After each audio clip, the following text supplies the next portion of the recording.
விழுப்புரம் அருகே விவசாயிகள் இரத்த கண்ணீர். விழுப்புரம் மாவட்டம் விக்கிரவாண்டி அருகே குண்டலப்புலியூர் கிராமம் உள்ளது.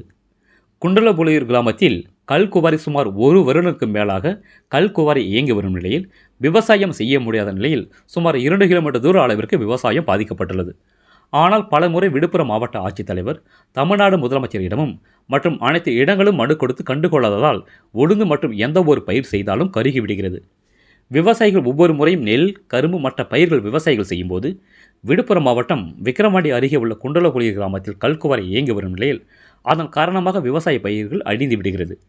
விழுப்புரம் மாவட்ட ஆட்சித்தலைவரிடம் மனு கொடுத்தும் கண்டுகொள்ளாத அதிகாரிகள் உடனடியாக விவசாயிகள் சந்தித்து இழப்பீடு வழங்க வேண்டும் என விவசாயிகள் மற்றும் பொதுமக்கள், சமூக ஆர்வலர்கள் கோரிக்கையாகும். ரேட் நியூஸ் தமிழ் செய்திக்காக துணை ஆசிரியர் விழுப்புரம் ஜோதிலிங்கம். செய்திகளை உடனுக்குடன் தெரிந்து கொள்ள ரேட் நியூஸ் தமிழ் சேனலை சப்ஸ்கிரைப் செய்யவும். கலெக்டர் ஆஃபீஸில் மனு கொடுத்தேன், எந்த நடவடிக்கையும் இல்லை. மறுபடியும் முதலமைச்சர் தனிப்பிரிவு மற்றும் எஸ்பி, டிஎஸ்பி, தாசில்தார், பொல்யூஷன் கண்ட்ரோல், ஏடி மைன்ஸ் அனைத்து சம்பந்தமான அதிகாரிகளுக்கு மனு கொடுத்தேன். இதுவரைக்கும் எந்தவித நடவடிக்கையும் எடுக்கவில்லை.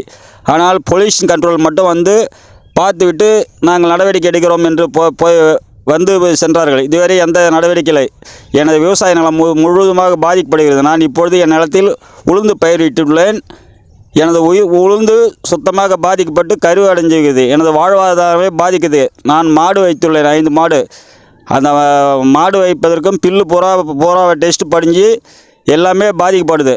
ஓனர்கிட்ட போய் கிருஷ்ணர் ஓனர்கிட்ட சொன்னால் எந்தவித நடவடிக்கையும் எடுக்கவில்லை. முடிஞ்சால் உங்களால் முடிஞ்ச பார்த்து கொள்ளுங்களேன் என்கின்றார்கள். தமிழக அரசு தான் இதற்கு ஏதாவது தயவு செய்து தமிழக அரசு இவங்களை ஆய்வு கூர்ந்து நடவடிக்கை எடுத்து எனது வாழ்வாதாரத்துக்கு இது தருமாறு கேட்டுக்கொள்கிறேன்.